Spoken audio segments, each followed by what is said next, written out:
pessoal? Hoje vamos falar um pouquinho da biologia, né? Vamos fazer um resumo, como a revisão de química, vamos fazer uma revisão de bio. Tudo que a gente viu em sala, só que de uma maneira bem mais rápida, só atentando para os conteúdos, tá? Então vamos começar. O que são os seres vivos, né? São os organismos formados por uma ou mais células e que têm a capacidade de se reproduzir, também de crescer. Existe um metabolismo, né, para se manter vivo o organismo, e ele responde a estímulo, né? Então isso é o que difere os seres vivos dos seres inanimados. Por exemplo, uma pedra, ela não reage a um fator, né, do ambiente. Se um sol ou uma chuva com intensidade bater, o que acontece é que ela vai sofrer alteração, mas ela não responde, ela vai se desgastar. Já o ser vivo, ele vai responder, né? Por exemplo, um urso polar, né, no inverno, que ele vai se esconder do frio, vai hibernar. Então, o ser vivo, ele toma decisões, né? Ele responde ao ambiente de acordo com os estímulos. E a constituição da matéria viva. A gente viu a constituição da matéria, né? Na revisão de química, vimos que quem constitui a matéria são os átomos. Então, não é diferente com os seres vivos. Quem constitui os seres vivos são os átomos. Só que a gente agora não vai falar a nível atômico, mas a nível molecular, né? E se a gente der um zoom num ser vivo, o que a gente vai ver de menor, né? A gente vai ver uma célula. A célula, né, é a unidade fundamental de todo ser vivo. Primeira afirmação da teoria celular, né? Depois diz também que uma célula é a unidade fundamental,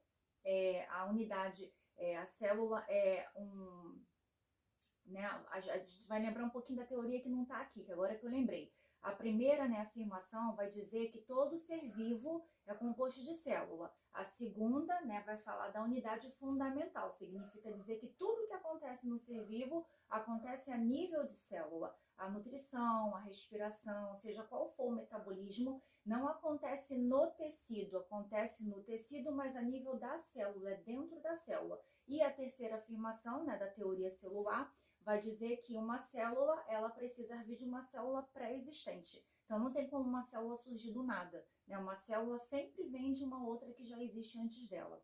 Então, a célula é a unidade fundamental do ser vivo. Se a gente desse um zoom no nosso corpo, a menor parte que veríamos organizada, não mais os átomos, mas o acúmulo de átomos, de molécula, seria uma célula. Assim como o átomo é a menor parte da matéria, a gente pode, né, dizer que a célula é a menor parte do corpo de um ser vivo. Isso um ser vivo multipluricelular, que a gente viu que tem um ser vivo unicelular, né? A bactéria, por exemplo, que sozinha, só uma célula, já faz tudo que um ser vivo faz, já é considerado um ser vivo. Então é como se fosse tijolinhos, né? As células vão se juntando de acordo com as suas especialidades e vão formar os tecidos, os órgãos, os sistemas e todo o complexo corpo, né, do ser vivo. Então, quais são as partes básicas de uma célula? Né? Basicamente, a gente tem que ter em mente quando pensa numa célula, que a célula tem um material genético, que a dos eucariontes vai estar dentro do núcleo, a procariontes, que são as células das bactérias, esse material vai estar não dentro do núcleo, mas disperso no citoplasma, tá? Mas enfim, tem material genético, seja no núcleo ou fora do núcleo. Um citoplasma, que é um líquido, né? Uma geleinha, vamos dizer assim, que está ali guardando toda a composição celular, e a membrana plasmática, né, que é o envoltório da célula, é aquilo que vai separar a célula do meio ambiente, né, aquilo que está dentro e aquilo que está fora. Então, revisando as partes básicas de uma célula, a presença do material genético, que nas procariontes está, nessas células procariontes, ela vai estar dispersa no citoplasma. Nas eucariontes, né, que é o restante dos seres vivos, a gente vai ter ele presente dentro de um núcleo. O citoplasma, que é o que vai acomodar as organelas, né, as vitaminas, os nutrientes, ou seja, onde está tudo que compõe a célula, e a membrana, que é o que envolve tudo isso e separa a célula do meio. Só para lembrar, é exatamente isso que faz com que muitos cientistas não considerem os vírus como seres vivos. Porque os vírus, eles não possuem citoplasma, eles não possuem organela, e eles só possuem o quê? Um material genético encapsulado, né? Tanto que ele depende de entrar dentro de uma célula para poder usar o maquinário todo, as organelas, e daí conseguir se reproduzir. Então, por isso que muitos não aceitam o vírus como um ser vivo. Quais são os dois tipos de divisão que as células sofrem? A mitose e a meiose, né? Para a gente ser bem rápido, a mitose está envolvida com crescimento e renovação celular, ou seja, um organismo que precisa crescer, uma muda que vai virar uma árvore adulta, uma criança que vai virar um adulto, ou seja, quando eu preciso de massa, de matéria, então a célula vai se duplicar por mitose para aumentar o volume, né? Aumentar a extensão do corpo. Ou a renovação, eu tenho um machucado na pele e aí eu tenho parte das células que vão morrer no processo inflamatório e eu vou precisar que as células do entorno que estão sadias se multipliquem por mitose e recobram essa área, né? Então, quando recobre essa área, né, essa célula do entorno vai se dividir por mitose. A mitose, ela, quando há divisão da célula, há a duplicação do material genético antes da divisão, para que na hora da divisão, cada célula filha tenha o mesmo conjunto de cromossomos da célula mãe. Então, não há diferença na quantidade de cromossomo. A célula mãe gera 2 células filha com a mesma quantidade de material genético. Já na meiose, né, a gente vai ver esse processo de divisão acontecendo num primeiro momento a duplicação, mas depois uma segunda etapa onde a separação desse conjunto. Então a gente vai ter células com a metade do material genético dos cromossomos, né? Então a gente chama na mitose célula 2N, porque tem 2 conjuntos de cromossomos, e na meiose a gente vai chamar de célula N, metade de 2Ns, né? Porque vai ter a metade do material genético. Isso é importante na formação, por exemplo, dos gametas, que são as células, né, responsáveis, envolvidas com a reprodução dos seres vivos. Se eu tenho um gameta que vai precisar fecundar, se encontrar com outro gameta e esse material se juntar para formar um novo ser, se eu não tenho essa divisão do cromossomo pela metade, o novo ser sairia com o dobro do material cromossômico da espécie dele. Então, por uma questão de eu manter o mesmo material genético que a espécie pede, né, eu vou ter que dividir no meio para que se encontrem na natureza 2 gametas, né, e haja uma fecundação, os gametas se encontram, feminino e masculino, e eu passe a ter uma quantidade de cromossoma, de material genético daquela espécie, né, na mesma quantidade. Agora a gente vai falar um pouquinho do material genético, DNA, né, que é a molécula orgânica envolvida, né, com o armazenamento da memória genética, ou seja, todas as informações necessárias para o ser vivo viver, produzir proteína, enzima, tudo a nível metabólico vai estar guardado na molécula de DNA. E só lembrando que ela é constituída, né, por um monômero, que a gente viu na revisão de química, que é o que vai se agrupando e formando moléculas maiores. O DNA também tem uma molécula menor, que ela se agrupa com outras e forma uma molécula maior, que é um nucleotídeo, né, que é formado por um fosfato, uma pentose, que é um açúcar, e uma base nitrogenada. E lembrando que a diferença do RNA, que a gente já vai falar para o DNA, é exatamente o açúcar, né, e uma das bases. Então, o açúcar do DNA é o açúcar desoxirribose, e já na molécula de RNA, que a gente vai ver daqui a pouco, o açúcar é a ribose, né? E no caso da base, a gente vai ter uma troca das 4 bases que a gente tem no DNA. Uma delas, quando for para o RNA, ela vai ser trocada, que é a timina pela uracila. Só que a gente vai ver isso lá na frente, né? E aí, para a gente não esquecer que o DNA, ele sofre 2 processos, duplicação e transcrição. Duplicação é quando a gente falou da mitose, a célula vai se dividir, ela precisa, antes da divisão, de duplicar o material para que cada célula filha contenha a mesma quantidade de material genético da célula mãe, né? E aí, nessa duplicação, a gente tem a abertura da fita e a formação das novas fitas, né? E aí a gente vai ter o pareamento das bases, que sempre vão ocorrer com os pares adenina, timina, guanina, citosina, né? Então, aquela dica que eu dei em sala de aula, Gal Costa, Agnaldo Timóteo. Então, nunca se esqueçam, Gal Costa, guanina, citosina, e Agnaldo Timóteo, que é a adenina e a timina. Que quando a gente for para a molécula de RNA, né, durante a transcrição gênica, que a gente já vai ver, a gente vai ter a troca da timina, né, quando formar o RNA mensageiro, pela base uracila. Então, aqui o RNA, né? Se eu falei que o DNA sofre duplicação para que a célula se divida por mitose, em algum momento não, em todos os momentos, em vários pontos do cromossomo, genes vão estar sendo codificados. E aí, o que a gente vai ter? Fitas de RNA sendo formada. Então, o RNA, ele vai copiar o gene em determinado segmento do DNA para tirar de fora do núcleo, porque o DNA está sempre dentro do núcleo, né? No caso dos eucariontes. Então, essa formação do RNA, quando ele entra no núcleo para pegar a receita de uma proteína, por exemplo, a gente chama de transcrição gênica. Por quê? Porque está transcrevendo, está copiando, está tirando dali, para a gente formar uma proteína, o que vai acontecer no citoplasma, né? Então, aqui a gente viu o pareamento das bases. A transcrição é quando eu formo uma fita da molécula de RNA. Outra diferença, além do açúcar e da base, a DNA é dupla fita, o RNA é uma fita única, né? E lá no ribossomo eu vou ter a tradução, que é o quê? A cada 3 bases eu vou ter um códon, né? Que significa um aminoácido. E essa tradução vai acontecer no ribossomo, a gente já vai ver, né? Então, aqui a gente tem um núcleo, o RNA mensageiro foi formado, copiou uma informação, sai do núcleo e vai para o ribossomo, que é o RNA ribossômico. Aqui, essa fita vai passar dentro do RNA e vai ter a tradução. O RNA transportador, que é o menor dos 3 RNAs, ele vai fazer a leitura do códon, o anticódon, e cada trio de base significa um aminoácido, ele vai acrescentando na cadeia peptídica e vai formando a proteína, tá bom? A membrana plasmática, então já falamos um pouquinho do núcleo, agora a membrana plasmática. A membrana plasmática é o envoltório da célula, né? Então, lembrando que ela é formada por uma bicamada lipídica. Então, eu tenho ácido graxo fosfolipídio de um lado e do outro, com a parte, com a cabeça do fosfato para fora da célula e para dentro. Isso torna a membrana semipermeável.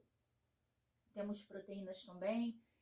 Faz um limite, né? Então, a membrana, ela delimita o que é de dentro da célula com o que é de fora.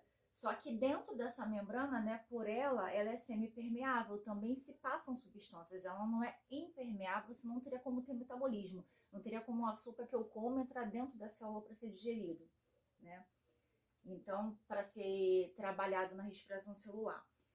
Então, como que funciona o transporte? Eu tenho a difusão facilitada, a simples e a facilitada. A simples é quando moléculas muito pequenas e que são solúveis na gordura conseguem atravessar direto, né, pela membrana. E eu tenho a difusão facilitada, que é quando eu tenho moléculas um pouquinho maiores e que vão passar com a ajuda de proteínas, né, que a gente vai ter de canal e carreadora. De canal é quando essa proteína forma um canal, permite as moléculas passarem. Carreadora é quando essa proteína, além de formar um canal, ela também vai transportar, vai ajudar a transportar. E a osmose, que também é um tipo de transporte de membrana, só que diferente do que a gente viu a difusão simples e facilitada, onde quem passa é o soluto e não o solvente, na osmose quem passa é o solvente. Então quem vai atravessar é a água e não as moléculas nem substâncias. Então a água vai também diferente do outro transporte, ela vai sair do meio que está menos concentrado para onde está mais concentrado. No que a gente viu anterior, na difusão simples e facilitada, as moléculas vão sempre da onde está mais concentrada para onde está menos. Isso é uma coisa que tem que visualizar porque vai ser cobrada em alguma questão. Na difusão, as moléculas vão se movimentar em direção aonde tem menos para poder ficar, vamos dizer, distribuído justamente. Aqui a água vai fazer a mesma coisa, só que o contrário, onde está menos concentrado para onde está mais. Tá? Então, difusão é da onde é mais concentrado para onde está menos, e a osmose é o contrário, da onde está menos para onde está mais. Né? E o citosol, que é o citoplasma, é onde está disposto as organelas, né? A gente também conhece como hialoplasma ou matriz citoplasmática, aonde a gente vai encontrar água, glicose, proteína, todas as organelas dentro das, né? E onde vai ocorrer todos os metabolismos, todos os processos bioquímicos. Quais são as organelas, né? São estruturas, né, organela, né, um órgão pequeno, igual vila, viela, rua, ruela, né, organela é um pequeno órgão. Então, são pequenas estruturas, cada uma com uma função específica, uma para digestão, outra produção de proteína, outra empacotamento de alguma substância. Ou seja, para cada função que eu tenho, eu vou ter um órgão, uma organela diferente, tá bom? Então, elas podem variar na quantidade dependendo do tipo celular. Por exemplo, a mitocôndria, que está envolvida com o processo de respiração celular, vai ser muito mais presente no tecido muscular, que é um tecido que vai estar realizando um movimento, precisando de energia, do que, por exemplo, na pele, né? Então, de acordo com a função do órgão, você vai ter uma concentração maior de uma organela e menor de outra. Aqui algumas que nós não vamos falar pelo tempo, mas vocês podem ler na apostila, podem, né, buscar na internet para estudar uma por uma. Eu separei três, que são três que tem que estar afiado na ponta mesmo da língua, que é o ribossomo, que a gente já viu. Alguns autores não consideram uma organela, mas alguns ainda consideram, né, que é a produção de proteína. Lembrou de ribossomo, lembrou de produção de proteína. Lembrou de produção de proteína, lembrou de ribossomo. O cloroplasto, que está presente nas células vegetais e nas algas, que está envolvido com a fotossíntese, né? com a reação em que vai formar matéria orgânica, né? A partir da luz do sol. E a mitocôndria, que vai estar em todos, incluindo nos vegetais que fazem fotossíntese, porque também respiram. Está envolvido com a respiração celular. Então, mitocôndria, respiração celular, produção de energia, ATP. Cloroplasto, lembrar de fotossíntese, produção de matéria orgânica. E o ribossomo, produção de proteína. Tá? A composição da célula, nós temos, né, tudo que tem no corpo, temos dentro da célula, porque a gente viu que é a unidade fundamental, onde tudo ocorre. Então, temos água, sais minerais, vitaminas, os carboidratos, né, que são relacionados à produção de energia, as proteínas, que estão envolvidas em milhares de funções, que eu peço que vocês recorram à apostila para estar lembrando. Tem função estrutural, tem função enzimática, tem função de transporte, tem de movimento, de proteção imunológica, os anticorpos. Então, leiam para lembrar as funções de todas as proteínas, porque são muitas as funções. E as gorduras, né, também estão envolvidas em vários processos. Formação de alguns hormônios, né, produção de tecido adiposo para fazer proteção térmica, ou seja, vocês podem também estar lendo a função das gorduras. Então, aqui aquele resumão que a gente fez no quadro, né, da divisão desse metabolismo. A célula, ela é dividida em dois tipos de processos metabólicos: os anabólicos, que a gente forma a matéria orgânica, e os catabólicos, quando eu quebro a matéria orgânica, né? Então, um exemplo que a gente vai dar de anabolismo: eu tenho a luz do sol, eu tenho a água, eu tenho dióxido de carbono, que os seres vivos eliminam na respiração, eu junto e formo a glicose. Então, no anabolismo, o organismo ele parte de moléculas menores do ambiente com algum tipo de energia para poder formar uma molécula maior, tá? No catabolismo é o inverso, tem a molécula maior que vai ser degradada, vai ser quebrada para liberar moléculas menores e vai liberar energia que estava armazenada quando foi produzida, tá? E aí, no caso do anabolismo, na presença da luz solar, temos a fotossíntese. Na ausência da luz solar, vamos ter a quimiossíntese, né? Então, a gente pensa em quimiossíntese, bactérias que estão em regiões extremas, onde não há luz solar, né? Ou no fundo do solo, ou no fundo do oceano, né? Onde a luz solar não alcança, né? Esses organismos vão precisar de partir para a quimiossíntese, usar a energia química do ambiente para produzir a própria matéria. Quem está ao alcance da luz solar, que é a maior parte dos seres vivos, né, e que fazem fotossíntese, vão usar, né, a luz solar. Já o catabolismo é a quebra da matéria orgânica que esse organismo produziu. Ele mesmo vai quebrar para produzir energia para ele, ou os consumidores, que a gente vai ver em ecologia, né? Por exemplo, nós não fazemos o nosso próprio alimento, mas a gente come aquele que fez, né? E na hora de quebrar, eu também vou dividir em dois processos. Na presença de oxigênio, vou ter respiração celular, e na ausência do oxigênio, a mesma situação da quimiossíntese. Organismos que estão em regiões extremas, fundo do mar, fundo do solo, onde não há oxigênio suficiente. Eu vou partir para a respiração anaeróbica e a fermentação, tá? Então, a gente pode pular aqui, que é mais ou menos o que a gente acabou de falar. Aqui eu peço que vocês tirem uma foto e tenham isso de cor, né? São as etapas de cada uma dessas 4 vias que falamos: a fotossíntese, quimiossíntese, respiração celular, que é a presença de oxigênio, e a anaeróbica sem oxigênio e fermentação. Aqui tem exatamente o que vocês precisam, a equação, tá? E as etapas do processo, de maneira bem resumida. Agora um pouquinho de ecologia. Vamos falar das definições, que isso está na apostila e sempre é necessário ter em mente, porque as questões na prova vão cobrar muito de ecologia. Espécie é um organismo que reproduz e forma descendente. Então, se eu tenho uma espécie que ela tem descendente, deixa descendente fértil, ela se relaciona entre si, reproduz entre si e deixa descendente fértil, estou falando de uma espécie, né? População é um conjunto dos indivíduos da mesma espécie. Então, por exemplo, os cachorros, o cachorro que a gente tem aqui no nosso bairro é uma espécie, cachorro é uma espécie de animal. A população é o conjunto de todos os cachorros que a gente tem no bairro. A comunidade vai ser o conjunto de todos os animais além do cachorro, né? E plantas e bactérias e todos os seres vivos do local, né? Ou seja, a espécie parte de um ser vivo. A população é o conjunto de todos os seres vivos iguais da mesma espécie. A comunidade vai abrigar todas as espécies vivas, todas as espécies, todos os seres vivos que ali habitam. E o ecossistema vai ser o conjunto de todos os seres vivos com os fatores, né, abióticos.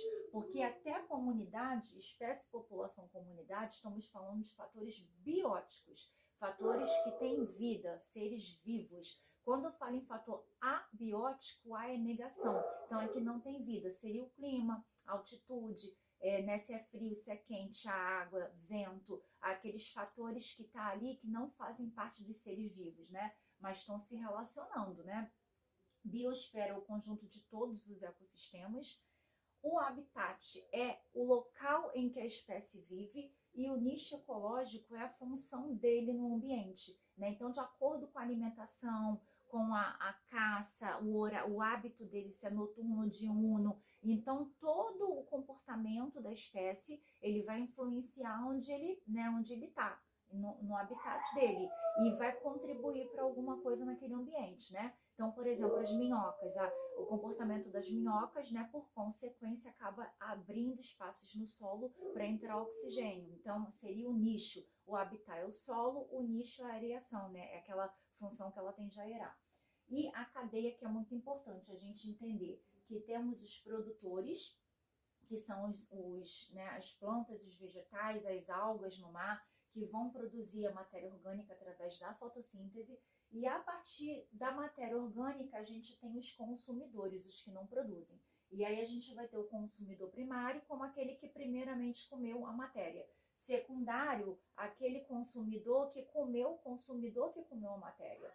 Terciário, né, é o que vai comer o consumidor que comeu a matéria. E por aí vai. Então, uma dica é: primeiro nível, segundo, terceiro, quarto. Então, se eu falo em quarto nível, menos um consumidor terciário. Se eu falo em terceiro nível, menos um consumidor secundário. Se eu falo em segundo nível, menos um, segundo, né, 2 menos 1, consumidor primário. E aqui só não coloquei, né, só não lembrei de colocar os decompositores que fecham a cadeia, né? Porque eu tenho a matéria sendo produzida, sendo transformada com a liberação de energia e depois com a morte, né, dos seres vivos. Todos esses elementos que foram produzidos aqui reagiram para formar matéria orgânica, eles vão ser degradados e vão retornar para o solo com a decomposição, né, que são as bactérias e os fungos. Os impactos ambientais, né? Lembrar que a ação antrópica que a gente viu é a ação produzida pelo homem. Enem, seja, né, gosta muito de cobrar, porque é o homem que interfere na natureza e traz esse impacto. A natureza sozinha, ela se autorregula, só que nosso estilo de vida, o nosso comportamento, tudo que a gente tem feito, né, vem degradando esse equilíbrio e vem trazendo impactos para o meio ambiente, tá? Então, lembrar que a ação antrópica, né, são ações produzidas pelo homem, e são essas ações que levam aos impactos ambientais. Inversão térmica. é quando a gente tem, em períodos de muito frio, normalmente no inverno, uma massa de ar frio baixa que impede ao amanhecer do dia, né, a luz do sol, o ar quente de descer. E com isso, aqueles poluentes que iriam viajar para o alto da atmosfera, eles vão ficar presos formando uma névoa literalmente de poluente, é muito vista em grandes cidades, tá? Maré negra nada mais é do que manchas negras pelos oceanos, né, descarregada pelos navios, né, grandes navios. Então isso vai fazer com que essas áreas negras não consigam produzir fotossíntese, porque as algas que ali estão não vão conseguir ter acesso à luz solar, né? Com isso a gente vai diminuir a quantidade de oxigênio, porque a fotossíntese, né, vocês vão ver lá naquela tabelinha que eu pedi para tirar foto, ela libera oxigênio no meio, e aí eu vou ter perdas de diversas espécies nessa região. Chuva ácida é um impacto também que já está presente há bastante tempo no nosso meio e cada dia tem aumentado.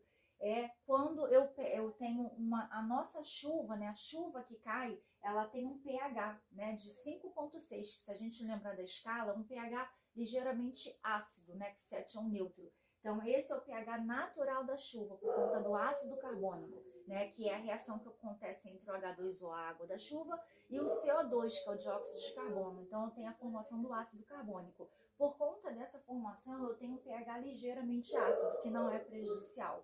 Mas devido às ações antrópicas, liberação de poluentes pela indústria e escapamentos de carro, a gente tem formação de outros ácidos, né, que vão diminuir o pH, ou seja, vão deixar a chuva mais ácida do que deveria. Isso vai envolver morte de espécies, peixes que não suportam pH, danificação de estruturas de prédios, de monumento, uma série de consequências que vocês podem estar, né, lendo lá na apostila com os detalhes. Então, só para a gente lembrar um pouquinho, né, as duas principais substâncias envolvidas são dois óxidos, que a gente viu, né, na revisão de química, que são substâncias binárias, onde o segundo elemento e mais eletronegativo é o oxigênio. A gente tem aqui o di, porque dois oxigênios, dióxido de nitrogênio e o dióxido de enxofre, né? Então, esses dois óxidos, liberados por indústria, escapamentos de carro, quando eles vão até a chuva, né, liberado no ambiente, onde forma nuvem, eles reagem com a água e formam o ácido nítrico e o ácido sulfúrico, né, que a gente viu que são o quê? Aquelas funções inorgânicas que na água liberam próton. Então, se são ácidos e na água vão liberar próton, vão deixar um pH muito menor, né, e uma chuva muito mais ácida, uma água bem mais ácida. Aquecimento global, muito importante a gente entender que o efeito estufa, que às vezes a gente põe um impacto ambiental com o nome de efeito estufa, né? O efeito estufa, ele não é um impacto ambiental, o efeito estufa, ele é natural e necessário para a vida na Terra, né? Na verdade, a gente só tem a vida por conta do efeito estufa, né? Porque se não fosse o efeito estufa, a gente teria todos os raios solares que atingem a Terra retornando, né? Eles iriam bater e retornar. E por conta de uma camada de gases, e aí é o dióxido de carbono, sim, né, o metano, né, o dióxido é o CO2, que é o gás liberado na respiração.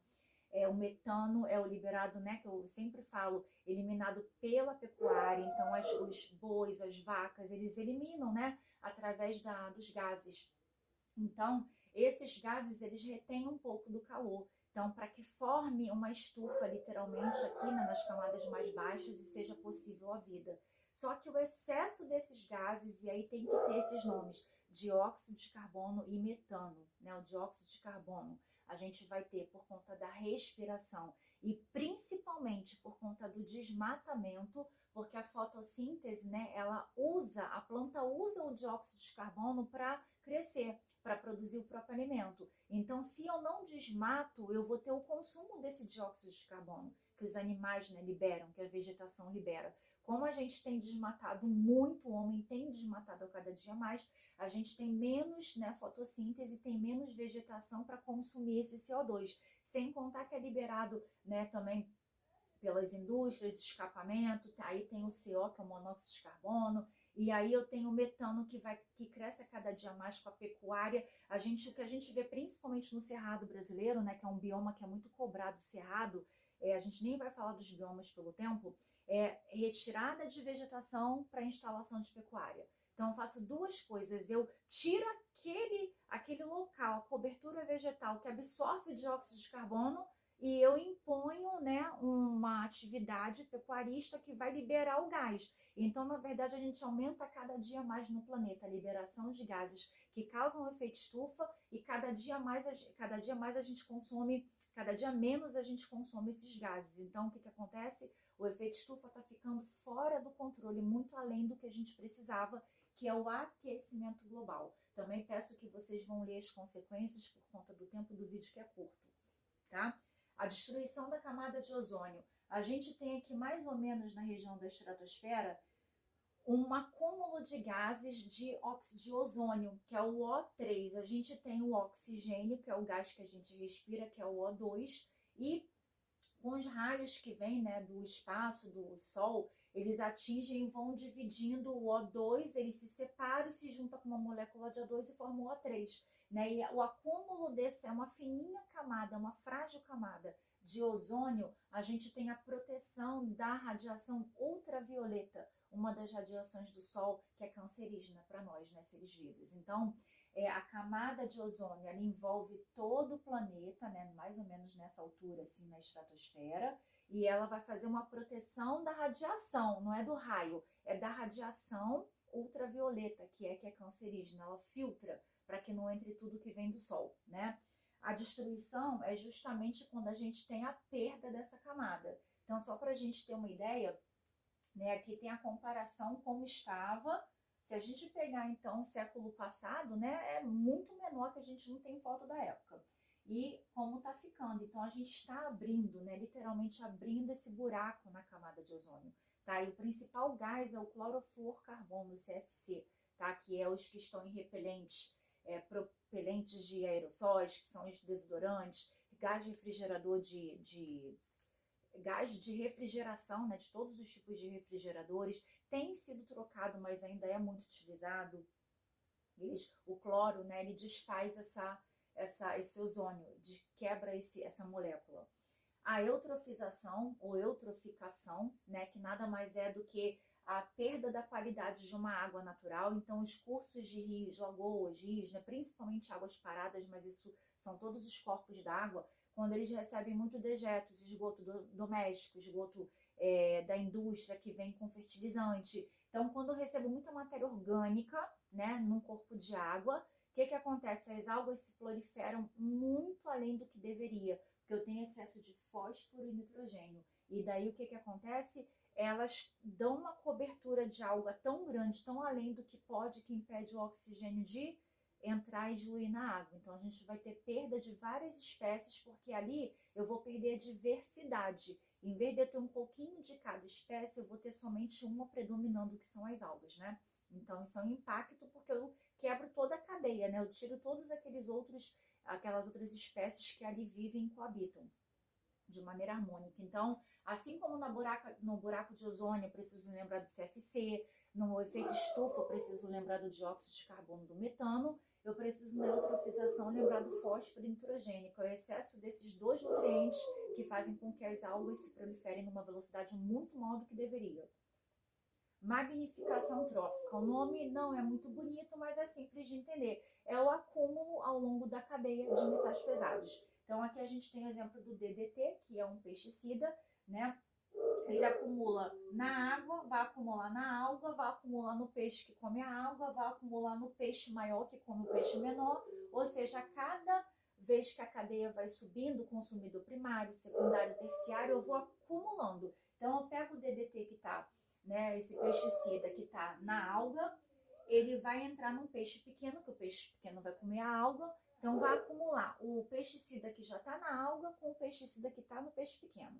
Aí o peixe grande vai comer o peixe pequeno. O peixe grande já está com o pesticida e vai juntar os pesticidas do peixe que ele comeu, que também está ali, o da alga que o peixe pequeno comeu. E aí uma águia, por exemplo, come um peixe grande, né? Então a águia, ela vai pegar o pesticida de todos esses que passaram na cadeia. Ela só vai comer o peixe grande, mas ela vai comer o peixe grande que está com DDT, com pesticida de todos os outros animais e da alga, né, que fez a fotossíntese. Então, é quando eu vou acumulando, né? Em vez de eu ter perda, eu vou acumulando ao longo da cadeia. as doenças infecciosas, né? Estamos correndo pelo tempo. Como a gente viu lá em sala, né? A gente falou, vamos atentar para algumas coisas. Não dá para decorar todos os nomes de agente etiológico, que tipo de espécie é, se é verme, se é bactéria, se é protozoário. Vocês não estão com tempo para isso. Então, a gente vai resumir no seguinte. A gente tem que atentar para os sintomas específicos, ou seja, dor de cabeça, febre. Toda infecção causa, praticamente, né? Se não for uma assintomática, sem sintoma, vai ter uma febre, uma dor de cabeça, até porque febre é sinal de infecção. Não importa se protozoário, se bactéria, se vírus, né? Sistema imunológico, a primeira reação dele é um micro-organismo, seja qual for o micro-organismo, vai ser com uma febre. E a forma de transmissão e prevenção. Então, esses 3 tópicos vocês vão ter que ter. Sintomas específicos, a transmissão da doença, que é como vamos fazer a prevenção, ou controle, ou profilaxia, né? O Ministério da Educação quer essa competência, né? Esse conhecimento do aluno, por quê? Por conta de estarmos aqui e somos sujeitos a tudo isso, né? Então, aqui eu trouxe uma única tabela para a gente tentar agrupar. Não deu tudo, mas pelo menos o básico está aqui. Eu tenho cachumba, gripe, rubéola, sarampo, catapora. Eu tenho como sintomas específicos os gripais e as manchas ou petecas pelo corpo. Qual a transmissão? Contato direto com gotículas. Então, o meu controle, né, que ali não deu para entrar o controle, é a vacinação e o uso de máscara, e a gente poderia botar o álcool gel, mas no geral a vacinação você tem para a maioria das doenças virais. Todas essas são virais. Aqui a gente tem virais e tem também algumas de protozoário que eu vou especificar. Então, zika, chikungunya, febre amarela, dengue são virais. Malária, leishmaniose são por protozoários, né? Que são unicelulares, seres unicelulares. Só que o que tem em comum? Dor no corpo, dor nas articulações, manchas pelo corpo. A transmissão também é comum, picada de mosquito, né? Seja o mosquito Aedes, né? Que é o Aedes aegypti, que é o que transmite zika, chikungunya, febre, dengue, febre no Nilo, né? Tem vários tipos de doenças que a gente ainda nem ainda tem conhecimento, assim, então é tão comum né, na população. A malária, que é o mosquito prego, a leishmaniose, que é o anófeles, todas são mosquito. Como que a gente faz o controle, então, quando eu penso em doenças causadas por picada de mosquito? Combate ao mosquito, né? E aí a gente vai ver, controle de criadouro, né? Não ter local com água parada, o uso de repelentes, de mosquiteiros, né? De tela nas janelas, ou seja, o combate ao mosquito. Doença de Chagas é um protozoário. Edema nos olhos e aumento de coração é o que caracteriza a doença de Chagas. Picada também de um inseto, mas agora é um barbeiro, né? Um percevejo. E como que eu faço o controle? Combate ao barbeiro, que é o vetor, né? Então, como é que eu combato o barbeiro? Vou lembrar das casas de pau a pique, né? Que tem frestas nos tijolinhos, nos barros, e onde eu tenho também, dependendo da casa e das condições, colchões, né? Dentro do colchão, embaixo do colchão. Eu preciso organizar a casa, trocar aquele tipo de moradia, né, para eu não ter mais esse barbeiro se multiplicando. Se eu combato o barbeiro, eu combato a doença de Chagas. Esquistossomose, cólera, hepatite A e tem outras também, né, que vão causar diarreia, né? Como é a transmissão? No caso da esquistossomose, que é um verme, a gente vai ter a transmissão pela água e o caramujo. Então, a esquistossomose é a doença do caramujo, né? É aquela que você vai pegar num lago contaminado, a larvinha que vai sair do caramujo vai entrar. Só que essa larvinha, ela veio por conta de fezes contaminada, né? Os ovos. E aí, na água, eclodiu, entrou no caramujo e virou a larva.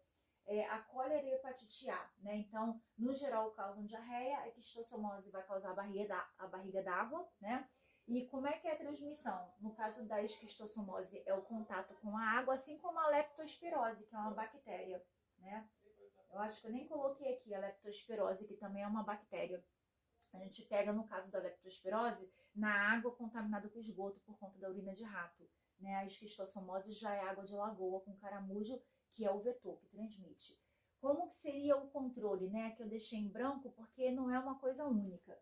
Eu teria o controle do do esgoto, né? Não jogar esgoto em água que a população usa, aliás, em água nenhuma, mas aquela de uso ali da comunidade.